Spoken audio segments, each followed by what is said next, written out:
Hello and welcome to this edition of Inside Leesburg. I'm your host, Derek Hudson, Public Information Officer for the City of Leesburg, your lakefront city. Joining us today is City Manager Al Minner. Derek, Thank how you. are you? I'm doing great. How about you? Excellent. You know, next time we're going to do this, we'll probably have breakfast with Al. One of the camera crew thought that was a great idea. There you go. But for today, it's City Manager's Update, and we've got some really interesting topics. And we're going to start off with the budget, which just got passed. How did that go? We did. We finally put the budget to bed for fiscal year 17. I think the process was real good. Probably a few major highlights I would share is, I think, again, we've got another aggressive capital improvement plan with things we've talked about with Venetian Gardens, and I suspicion we'll talk about that a little bit more. Yeah, we will. We actually did go with our tax increase this year. We didn't go with a rollback. That increase, though, is really small, and the purpose of that is it helps to capture that new growth and helps to bend the general fund to get more inter-fund dependencies. But the commission recognized that, so with going with that same tax rate, so we reduced electric rates again.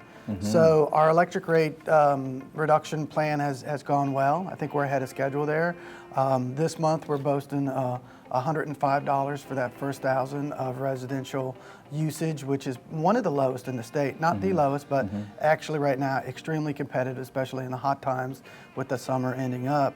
And so with all of that, I think the budget process wrapped up, and we're on October 20th now, so just fresh into the new fiscal year. Nice, great news. Now let's talk about Hurricane Matthew. Named storm just came through just a couple of weeks ago, and tell me, how do you feel like the city was prepared? Well, I think first off, obviously for Leesburg, the storm didn't seem as significant as we thought, but that was a big storm. That was a dangerous, huge storm, and really could have affected the east coast of Florida, not to mention as well as central Florida more, with just another shift of 30 miles to the west, and that could have been really catastrophic. So I know it's sometimes, especially us in central Florida, we prepare for all these things, and then it doesn't happen. But we've got to go through that process. It's important. These storms are extremely dangerous. And frankly, not just Leesburg, but I think the whole state lucked out with that storm hugging more the Gulf Stream than the coast. So that was a good thing for us. But as far as our preparation, I think the folks who work with us in the EOC and police department, fire department, IT, and pretty much everybody, we're pretty well versed in these things because of the stuff we do for Bike Fest and some of the other events. So when we get into our EOC operations, I think we do extremely well.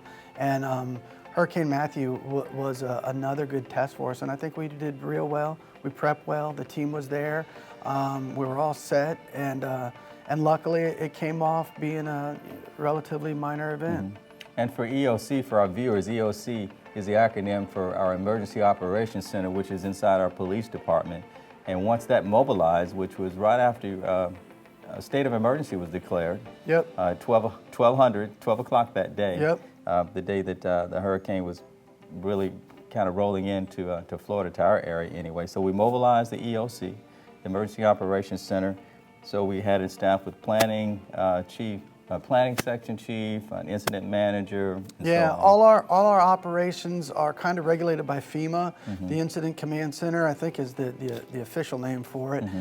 So we break everything down into service group, from receiving calls to police station to public works stuff to fire emergency response to public works response and all of that. So it's pretty well organized, and again, FEMA really controls and dictates how those incident EOCs are to be operated, and then they require that the local governments follow kind of their guidelines, and that's what we did. That's how we operated the EOC. Yeah. And I spent some time in there myself. You did. Yeah. You did. Yeah. We had a few people who slept overnight there. Yeah, I was one. You were, as well as Chief Davis and Chief Hicks, and we had a couple others in there manning the post. So we had people. We formally declared the state of emergency. I think it was noon on Thursday, the 6th, and that went into effect until about 1400, or 14:30, something like that, on that next Friday. And when we declared that emergency, like we started out talking about the storm, we were pretty sure that we were going to get some significant winds. They're talking around 100 miles an hour our way. But about the time that everybody decided to take a little bit of a nap at the EOC, it was about 3 in the morning. Looked like the storm shifted. I was. The storm shifted. And we lucked out, so it worked out well. But I think the community should feel at ease. We did a great job, a good team, and we got it covered. And I actually saw one Facebook post in which one of the citizens made a Facebook post that 20 minutes after a tree had fallen in front of the family's home onto the street, we had public works workers there taking care of it. Yeah, I mean, it's always nice to get compliments. The electric crew, they take a lot of pride in their response. They even got, after we were all set here and had everything covered, we only had about 38 customers go out across our system, and we've got about 22,000 electric customers, so obviously very minor issues. But once we had our house taken care of here, our guys got to do some mutual aid up into South Carolina, where the storm actually hit a little bit harder than here. So, but they did respond pretty quick. It's always nice, and they're prepped, and they take a lot of pride in what they do on the electric crew. Nice. Yeah, we made out really well. Let's shift gears for a moment. Recently, the City Commission passed an ordinance or an amendment to change or to upgrade, we'll say facelift, our architectural design standards for businesses. So what's the purposes? Can you tell me about just what the ordinance is about, or the amendment rather, and what it's for? I think one of the goals of the commission has been to really increase and promote Leesburg and get it moving forward in a progressive manner. And one of the ways they think they need to do that is to redefine and beautify our commercial corridors, being 27, 441, a Main Street to a degree, Dixie. So we've got a few of them. And one of the best ways to do that, to keep pace with new growth that we see in the villages and that we see communities around us redeveloping, is to increase our architectural standards. So the architectural standards ask for a certain ambiance. They ask to make certain improvements when your building reaches a certain level of needing improvement. That litmus test is 50%. So if you're going to expand or improve your business and you're investing 50% of the value, then the architectural standards kick in. Architectural standards, again, get back to facade, color, paints, and these type of things. It's really an incremental approach to refurbishing the community and updating it, and it shouldn't have major effect on business. But again, it's a long-term approach. So as new stuff comes in, they have to build to the standard, or as older existing facilities improve and they meet that litmus test, then they come up to the standard. So it's a long-term strategy to get the community moving in a fashion that revitalizes some of the older buildings. Okay. So to recap, for existing businesses, if they're expanding in particular, that it would apply. But there's a percentage cutoff. I mean, I think greater than 20% expansion. It's the number is all new businesses are affected. So if you're building a new facility, you have to build to the standard. If you're rehabbing an existing facility, if your improvement is 50% of the value of the building, then you have to come up to the standard. But if you're changing out sign copy or just painting your facility, now the paint would be a certain issue, but that won't trip you into having to make all sorts of other improvements. Now, I mean, to be frank, it does increase costs a little bit for businesses, but the commission's really taking a carrot and the stick approach, because they want to be aggressive about redevelopment. They also know that slightly increases costs, and so on the other side of this equation too, we have the facade, sign, and landscape programs where we have grant money available for businesses, and we'll start cost sharing in some of those things. So on one hand, we're saying, hey, we need to redevelop, and on the other hand, there's some grant monies out there that the city can provide to help ease that financial increase. And I'm sure I could also add that we know that consumers, and we're all consumers, we're attracted to buildings that are attractive. Exactly. When you have a fresh community and nice architecture and nice infrastructure, that increases property values. And when property values are up, everybody's benefiting. So that's really the goal. Everybody wins. Exactly. That's a good segue into a couple of different pieces, both dealing with beautification, actually. One is the Dixie Avenue Complete Streets project, which actually started several months ago. How are we doing with that? Real good. It's still a little bit in design phase. We started off, like you said, a few months ago with Dixie, going from 27, not quite to Newell Hill, just a little bit past Lakeport there. And the plan, the state came in and they financed it with a grant that they did. The preliminary design was about $85,000 value the city got, which was to study the state's new philosophy in transportation corridors, which they call total streets or total street concept. What that concept does is they recognize two things. One is the motoring corridor needs to be safe and friendly. And the second issue is they want to provide for multimodal forms of transportation. So cars, trucks, bikes, pedestrian walking, these type of things. Leesburg is a little bit different in that scenario because the state still sees Leesburg as a rural community. So some of the multimodal aspects that generally go into a total street concept aren't there. But our corridor is an important one, that Dixie corridor, that little strip there. So what the state did was they came in, they redesigned it, they increased width in one lane, narrowed it in another. So we still have a 4-lane road there, and we're going to put in a median strip. And then that median strip will get landscaped. The state really recognized the importance of medians and landscaping and improving aesthetics as well, because those type of things go to traffic calming, which then makes it safer. So one of the big things we have on Dixie is we've got actually 10% truck traffic on Dixie, which is a lot. And so that eliminated some of the other multimodal forms of transportation that would have gone in there. But we are still getting the landscaping improvements, we're getting the aesthetic improvements, and at the end of the day, we'll have a safer street. So extending, closing down some medians, opening up some medians, putting in the landscape. The city will follow that up too we're planning the underground utilities for electric, putting in kind of our historic street light, and making, hopefully when it's all done, that Dixie corridor will look like the Main Street corridor. And then hopefully we keep repeating that throughout the community. Okay. As far as scheduling goes, I'm jumping ahead here, but That's as far as scheduling goes, where we're at is the total design as far as the preliminary stuff is done. So the state's now back at finishing up some of the more technical parts of the design. We're also now in the process on the electric side and the utility side, working with the state as the utility provider in the community to get the underground stuff and the locations and all that staged up. So we're on schedule for hopefully getting this thing bid out by the end. It'll be a state project by summertime 2017. That's good. And that'll actually tie in with the architectural standards. And Dixie Avenue actually passes right in front of Venetian Gardens, which we're doing some improvements, and we'll talk about that in a moment too. And we have a new project also, US 441 and US 27 Gateway project. Exactly. Yeah, let's talk about that. Well, one of the things that we're trying to do as well is to get our edges of our boundaries beautified and have a more welcoming opening feel to Leesburg. 441-27 was one of our primary corridors there to the north, and frankly, everybody who goes by that intersection will admit it's ugly. And it needs some work. And we always get a lot of competition from our friends over in Tavares who have that real attractive at their intersection of 19 and 441. Little different setups there, and I think it's important to go in that for a little bit.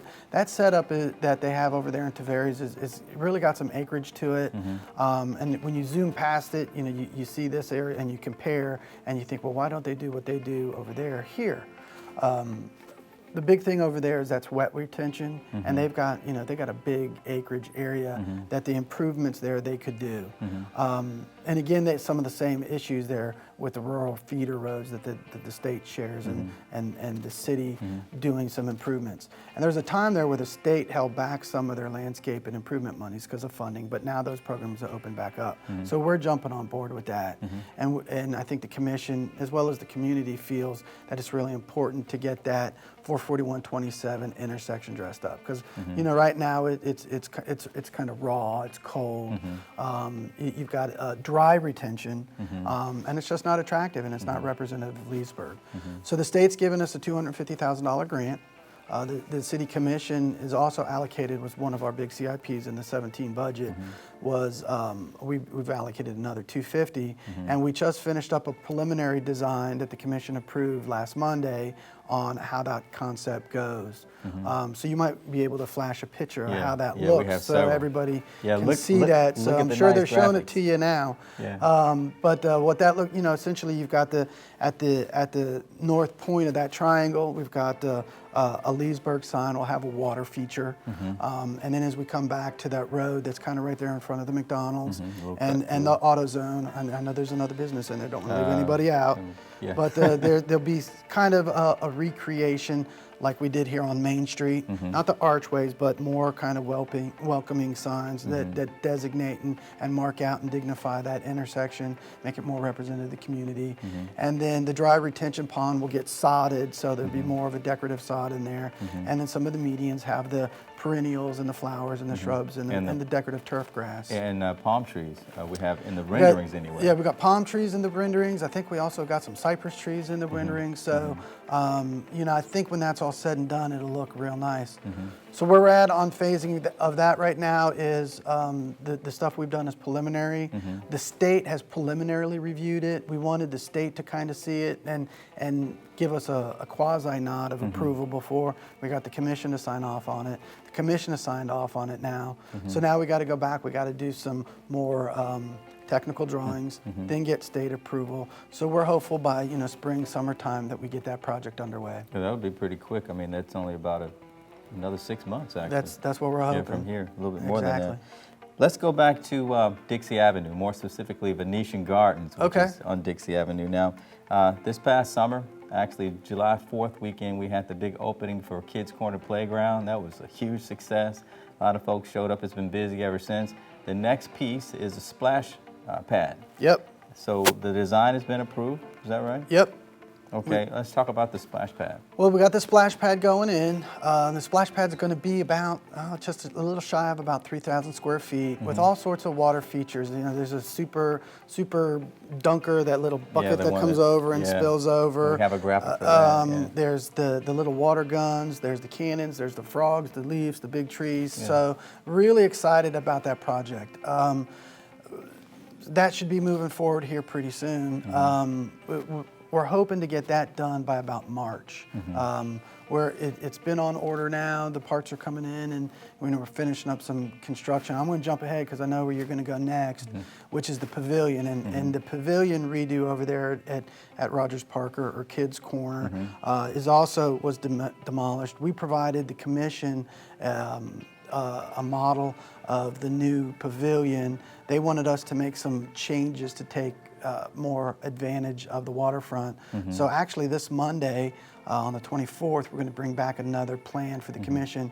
Assuming the commission approves that, we'll have the pavilion and the splash pad ready to go in Rogers Park. And hopefully by March, April 2017, that first phase 1 of Venetian Gardens will be done. So real excited, and I think that'll be a real neat improvement for the community. And that'll tie in really well with some of the activities we've been having.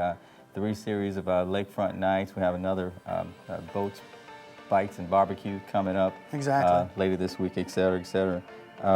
Okay, so let's see. I've got one more item for today, and that is the new Community Resource Center that we're working on that'll be in the Carver Heights area. Can you talk to us about the design of that and what the Community Resource Center is all about, what it's for? The Community Resource Center is really all about tackling some of the issues that we have with blight in the community. And there's a bunch of different economic blight, exactly. And there's a bunch of ways to fight that battle. One of the things we've done is we've really increased our code enforcement activities. The second thing we've done is we started our demolition program to get abandoned and unsafe structures tore down and demolished. And then those create an open, vacant lot for hopefully where we can get some new development. And then we've also done infrastructure improvement things with stormwater improvements, with trying to get in sidewalks, some of the improvements we've done with parks, the undergrounding of the electric utilities. Also looking at some other housing programs. But the other facet too to address blight is to really do more outreach programs, have more educational programs, try to get job training issues, try to teach folks basic life skills with using computers and training and these type of things. So one of the models that the community saw was how they used an outreach center down in St. Pete, and so we're using that model as well. So the City Commission, this time in conjunction with the Carver Heights CRA Board, has put together about $1.5 million program to invest in the Resource Center. So, and again, that has the aspects of all those things we've talked about: education, training, facilities, computer lab type of thing. Again, to provide those core-based routes so that folks can help themselves and move forward. So, another avenue to tackle blight and redevelopment. So, our hope is that hopefully here in the next month or so, we have the design all polished up and completed and agreed to, and then by the time the new year rolls around, hopefully we'll be getting into construction on that. So the Community Resource Center, the architectural improvements, the beautification on several different corridors, all these things really tie in together for economic development and for benefit for everybody. Exactly, and we didn't get into the other stuff we're doing in there in Venetian Gardens too, with Phase 2 and Phase 3, which is the improvements on Ski Beach, and then the improvements there in the community center around Desert Circle, the other road projects with the beautification on 441, the smaller medians on 27 that we're trying to get in. So we've really got a lot of things going on to really address blight and to get Leesburg moving forward. So everybody's been working really hard. Yeah, a lot of happy people too. And we actually had, in the last commission meetings, we actually had a citizen just came in just to say thank you.